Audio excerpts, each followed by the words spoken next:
ನಮಸ್ತೆ ಎಲ್ಲರಿಗೂ. ನಾನಿವತ್ತು ಕೆಂಪಮ್ಮನ ಜಾತ್ರೆ ಬಗ್ಗೆ ಹೇಳಬೇಕಂತ ಇದ್ದೀನಿ. ಇದು ಕಾತ್ರಿಕೆ ನಡೆಯುವಂಥ ಜಾತ್ರೆ. ಇಲ್ಲಿ ಪ್ರತಿ ವರ್ಷ ಕೂಡ ಮಳೆ ಬಂದೇ ಬರುತ್ತೆ. ಯಾಕೆ ಅಂತಂದರೆ ಊರನ್ನ ಮಡಿ ಮಾಡೋಕ್ಕೋಸ್ಕರ ಪ್ರತಿ ವರ್ಷ ಮಿಸ್ ಮಾಡದೆ ಮಳೆ ಬರುತ್ತೆ. ಮತ್ತು ಮೊದಲನೇ ದಿನ ಬಂದು ಜಾಂಡೆಗಣ ಎತ್ತಿ ಆದಮೇಲೆ ಕೆಂಪಮ್ಮ ದೇವಿಗೆ ಆರತಿ ಬೆಳಗೋ ಅಂಥದ್ದು ಇದೆ. ಅದಕ್ಕೋಸ್ಕರ ಊರಿನ ಹೆಣ್ಮಕ್ಳೆಲ್ಲ ತುಂಬ ಚೆನ್ನಾಗಿ ರೆಡಿಯಾಗಿ ಆರತಿನ ರೆಡಿ ಮಾಡಿಕೊಂಡು, ನೀವೆಲ್ಲ ಕಡೆ ನೋಡಿರ್ತೀರ ಆರತಿನ ಹೇಗೆ ರೆಡಿ ಮಾಡ್ತಾರೆ. ಒಂದೊಂದು ಊರಲ್ಲಿ ಒಂದೊಂದು ಥರ ರೆಡಿ ಮಾಡ್ತಾರೆ ಆರತಿನ. ಇಲ್ಲೂ ಕೂಡ ತುಂಬ ಚೆನ್ನಾಗಿ ರೆಡಿ ಮಾಡಿಕೊಂಡು ಪ್ರತಿಯೊಬ್ಬರು ಕೂಡ ವಾದ್ಯಗಳ ಮೂಲಕ ಕರ್ಕೊಂಡು ಬರ್ತಾರೆ. ತುಂಬ ಅಂದರೆ ತುಂಬ ಚೆನ್ನಾಗಿರುತ್ತೆ ನೋಡಲಿಕ್ಕೆ. ಮತ್ತು ಅದು ನೋಡ್ಕೊಳಕ್ಕೆ ಎರಡು ಕಣ್ಣು ಸಾಲದು, ಅಷ್ಟು ಚೆನ್ನಾಗಿರುತ್ತೆ. ವಾದ್ಯಗಳ ಮೂಲಕ, ಪಟಾಕಿ ಸದ್ದಿನ ಮೂಲಕ ಆರತಿಗಳು ಬರ್ತಾ ಇರುತ್ತೆ ಕೆಂಪಮ್ಮ ದೇವಿಗೆ ಬೆಳಕೋಕ್ಕೋಸ್ಕರ.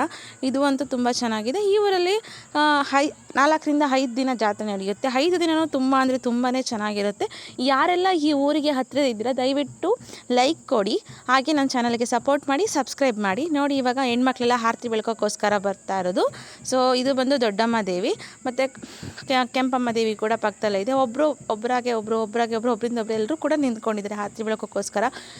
ಊರಲ್ಲಿ ಜಾತ್ರೆ ಅಂದರೆ ಹೆಣ್ಮಕ್ಳಿಗೆ ಫಸ್ಟು ಸಂಭ್ರಮ. ಯಾಕೆಂದರೆ ತುಂಬ ಚೆನ್ನಾಗಿ ರೆಡಿಯಾಗಿ ಜಾತ್ರೆ ಮಾಡ್ಬೋದು, ಮತ್ತು ಈ ಥರ ಒಂದು ದೇವ್ರ ಕಾರ್ಯಕ್ರಮದಲ್ಲಿ ಭಾಗವಹಿಸ್ಬೇಕು ಅಂತ ಎಲ್ರಿಗೂ ತುಂಬ ಆಸೆ ಇರುತ್ತೆ. ಆರತಿ ಎಲ್ಲ ಮುಗಿಸ್ಕೊಂಡು ಇವಾಗ ಕೆಂಪಮ್ಮ ದೇವಿ ಗಂಗಮ್ಮ ಮಾಡೋಕ್ಕೋಸ್ಕರ ರೆಡಿ ಆಗೋಕ್ಕೋಸ್ಕರ ಹೋಗ್ತಾ ಇರೋದು. Thank you for watching. Next ವೀಡಿಯೋಕ್ಕೋಸ್ಕರ ಕಾಯ್ತಾ ಇರಿ.